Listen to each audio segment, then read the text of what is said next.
दोस्तों, आज हम बताने वाले हैं आपके लिए मिक्स डिज़ाइन कैसे किया जाता है और मिक्स डिज़ाइन की पूरी थ्योरी आपको समझाऊंगा मैं। ठीक है ना। ये मिक्स डिज़ाइन में सबसे पहले हमें जो कोड यूज़ करना होता है वो होता है IS 10262 2019। अभी हमारे पास में जो कोड है वो 2019 का कोड आ चुका है, नया वाला। इससे पहले 2009 का हम यूज़ करते थे, अभी नया वाला जो कोड आ गया वो 2019 का आ गया है। और इसके बाद में हमारे पास में सबसे पहले जब हम मिक्स डिज़ाइन करते हैं तो हमारे पास में कुछ कुछ चीज़ें माननी पड़ती हैं या फिर हमें उनके हिसाब से ही आगे मिक्स डिज़ाइन करनी होगी। तो मिक्स डिज़ाइन में हमारे पास में सबसे पहले हमें ग्रेड का डिसाइड करना होता है कि हमें किस ग्रेड का कंक्रीट डिज़ाइन करना है। तो हमने जो अभी कंक्रीट का ग्रेड माना हुआ है वो हमने मान लिया कि हमें जो M30 का ग्रेड का कंक्रीट का डिज़ाइन करना है। ठीक है। उसमें हमें जो सीमेंट यूज़ करना है वो OPC 43 की होगी। इसमें जो मैक्सिमम नॉमिनल साइज होगा एग्रीगेट का वो 20 mm होगा और जो मिनिमम सीमेंट कंटेंट होगा वो 320 होता है कोड के हिसाब से।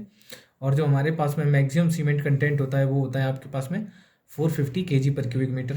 दूसरा हमारे पास में जो होता है आपके पास में वर्केबिलिटी अलग अलग चीज़ों के लिए अलग अलग होती है, डिफरेंट।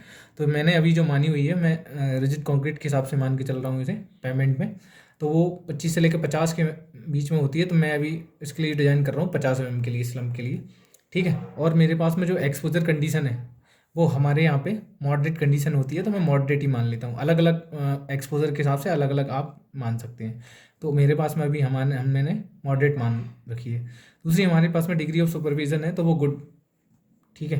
दूसरी हमारे पास में टाइप ऑफ एग्रीगेट है तो वो क्रस्ट एंगुलर है। और आप देख सकते हैं नीचे स्लम फॉर पेमेंट 50 mm, ये ऊपर भी बता चुका हूँ मैं आपके लिए। दूसरा हमारे पास में ये टेस्ट डाटा है मटेरियल का। जब आप कोई भी मिक्स डिज़ाइन करेंगे उससे पहले कुछ कुछ मटेरियल आपके लिए चाहिए होगा, जैसे कोर्स एग्रीगेट चाहिए, फाइन एग्रीगेट चाहिए, सीमेंट चाहिए और आपके पास में एड मिक्सचर वगैरह भी चाहिए होती। तो मैंने आपके लिए कोर्स एग्रीगेट के जब देखा तो कोर्स एग्रीगेट के हमारे पास में 2.79 स्पेसिफिक ग्रेविटी है। ये स्पेसिफिक ग्रेविटी है GS, ये आपके लिए चाहिए होगी यहाँ पे। ये कोर्स एग्रीगेट के लिए 2.79 है, फाइन एग्रीगेट के लिए 2.63। ये हमने खुद से निकाली हुई हैं, ये वेरी कर सकती हैं, अलग अलग एग्रीगेट के लिए अलग अलग होती हैं, डिफरेंट।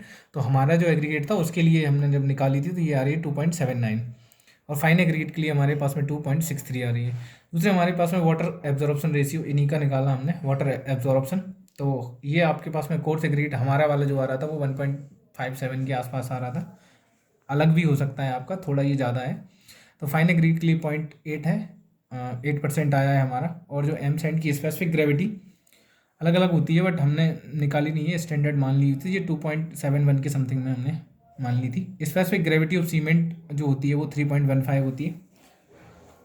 दूसरी हमारे पास में डिसाइड करना होता है हमें कि हमारे पास में जो फाइन एग्रीगेट हम यूज़ कर रहे हैं वो फाइन एग्रीगेट किस जोन का है। तो जोन डिसाइड करने के लिए मैंने आपको एक वीडियो में बताया भी था कि कैसे जोन को डिसाइड किया जाता है। उसी जोन से जब हमने डिसाइड किया था तो उसमें जोन 3rd आई हुई थी। ये उसी वीडियो का आगे वाला कैलकुलेशन है।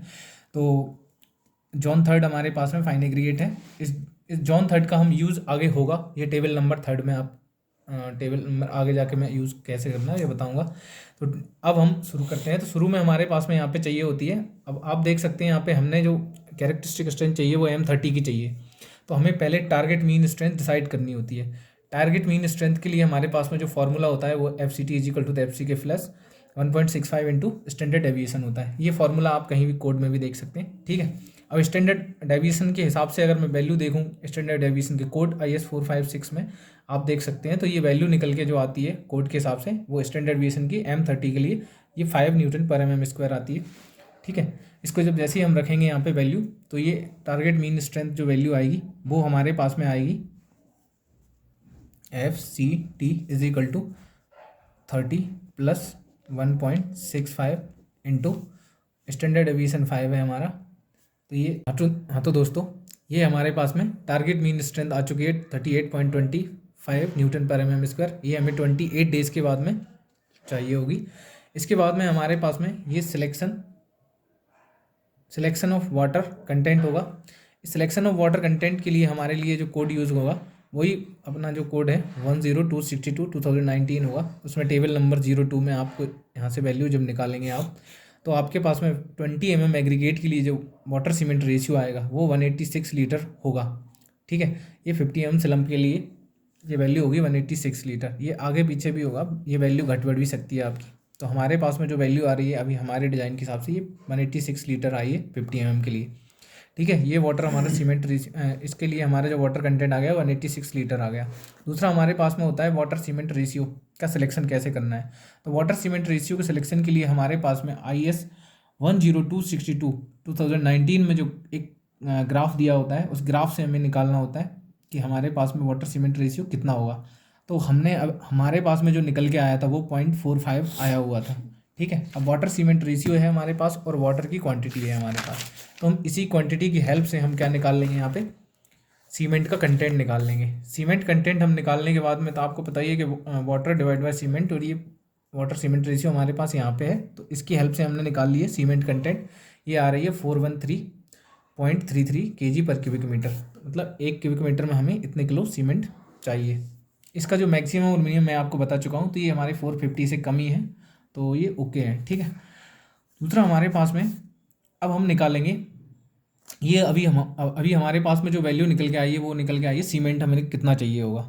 अब हमें चाहिए होगा कि हमारे पास में कोर्स एग्रीगेट कितना होगा और फाइन एग्रीगेट कितना होगा। तो उसके लिए हमें क्या करना होगा, हमारे पास में जो एक हमारे पास इसी टेबल के अंदर कोड के अंदर हमें एक टेबल दी जाती है, जो हमने जॉन 3 से जो वो डिसाइड की थी ना फाइन एग्रीगेट के लिए, उसका यूज़ करना होगा हमें। तो उसमें एक टेबल दी होगी, वो टेबल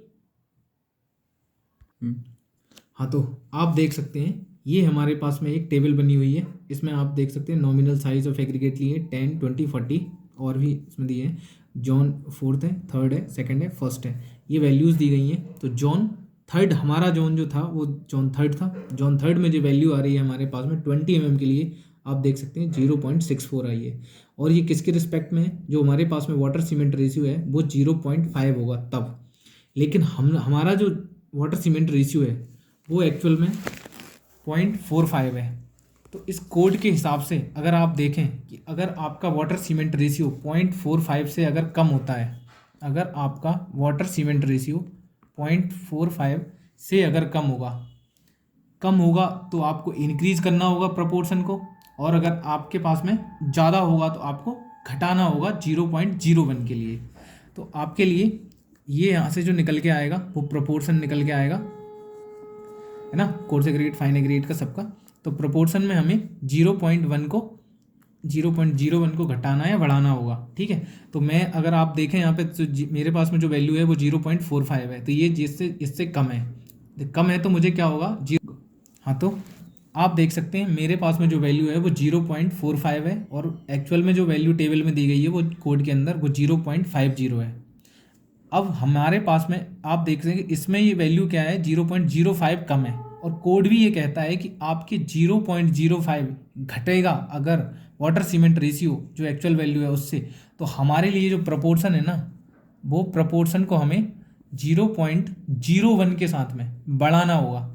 तो हमारे पास में 0.05 के हिसाब से अगर मैं कोड में देखूंगा तो 0.05 के सामने जो वैल्यू होगी प्रपोर्शन की वो होगी 0.64। ये अलग अलग भी होगी, आप टेबल में देख सकते हैं। कोड को आप सामने रखें, जो भी आप जब आपको सॉल्व करें इसे तो कोड को सामने रखें। ठीक है, तो हमारे पास में जो वाटर सीमेंट रेशियो है वो 0.045 का है, तो हमने इसे क्या कर लिया, ये कम है हमारे पास 0.05 से, तो मुझे इसमें 0.01 का इंक्रीमेंट करना होगा प्रोपोर्शन में। एक्चुअल में वैल्यू 0.64 आई है, तो मैंने इसमें जब इसे बढ़ाया तो मेरे पास में जो एक्चुअल बढ़ के जो वैल्यू आई है वो 0.65 आई है ना। अब 0.065 ये जो वैल्यू है वो है कोर्स एग्रीगेट की 0.065। अब इसमें टोटल हमारे पास में प्रोपोर्शन में क्या होता है 1 होता है, तो 0.065 अब 1 में से आपने माइनस कर दिए 0.65 के, तो हमारे पास जो प्रोपोर्शन निकल के जाएगा वो फाइन एग्रीगेट का निकल आएगा, वो आएगा 0.05, है ना। ये हमारे पास में फाइन एग्रीगेट का प्रोपोर्शन निकल आया है। अब इसके बाद हम आगे जो यूज़ करेंगे, इसका कैसे यूज़ करना है आगे बता रहा हूँ मैं। तो ये हमारे पास में मैंने मान लिया अभी फ़िलहाल के लिए 1 क्यूबिक मीटर वॉल्यूम मैंने मान लिया कंक्रीट का मुझे डिज़ाइन करना है। तो वॉल्यूम ऑफ सीमेंट हमें वॉल्यूम ऑफ सीमेंट निकालना है कितनी होगी। तो मेरे पास में हमारे पास में क्या था कि मास हम पहले से ही निकाल चुके थे, मास मैं आपको दिखा चुका हूँ यहाँ पे। ये मेरे पास में सीमेंट का मैं मास पहले ही निकाल चुका था।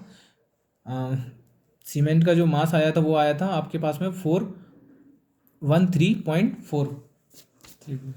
तो ये जो वैल्यू थी वो आपको पता है कि मास डिवाइड बाय डेंसिटी, तो ये हमारे पास में वॉल्यूम निकल के आया है। तो mass divide by mass of cement divide by specific gravity of cement into 1000, तो ये डेंसिटी हो जाएगी। डेंसिटी का डिवाइड लगा दिया तो ये हमारे पास में वॉल्यूम ऑफ सीमेंट आ गया। तो वॉल्यूम ऑफ सीमेंट हमारे पास में 0.131 क्यूबिक मीटर आ गया।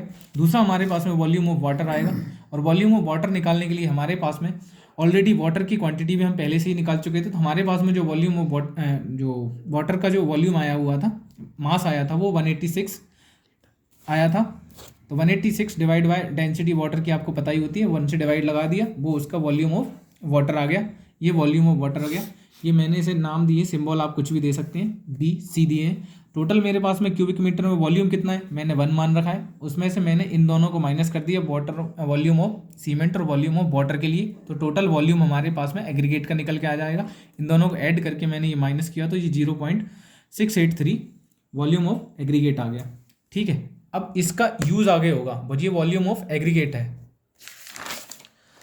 वॉल्यूम ऑफ एग्रीगेट के बाद में अब क्या होगा, मुझे सबका इन्हें यूज़ कैसे करना है वो मैं अब बता रहा हूँ आपके लिए। तो इन चीज़ों को निकालने के बाद मास ऑफ कोर्स एग्रीगेट अब निकालना है। अब मास ऑफ कोर्स एग्रीगेट निकालने के लिए मुझे क्या करना होगा, सबसे पहले मैंने जो प्रोपोर्शन निकाला हुआ था, तो प्रोपोर्शन आप देख सकते हैं यहाँ पे, ये 0.65 था।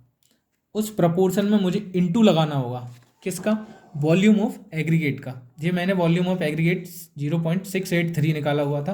तो आप देख सकते हैं यहाँ पे, ये मेरे पास में वैल्यू है 0.683, ये मेरे पास में वॉल्यूम है, और ये है प्रोपोर्शन 0.653। ये आगे पीछे लिखे हैं, तो मैंने यहाँ पे ये निशान लगा रखे हैं। ठीक है, तो इसमें वही डेंसिटी, ये हमारे पास वॉल्यूम इंटू प्रोपोर्शन इंटू आपके पास डेंसिटी, आप जैसे ही लगाएंगे तो यहाँ पे क्या होगा, केजी में वैल्यू हो जाएगी, केजी पर क्यूबिक मीटर में, मतलब 1 क्यूबिक मीटर के लिए हमें कितना क्वांटिटी चाहिए कोर्स एग्रीगेट की। ऐसे ही हमें फाइन एग्रीगेट की निकालनी होगी।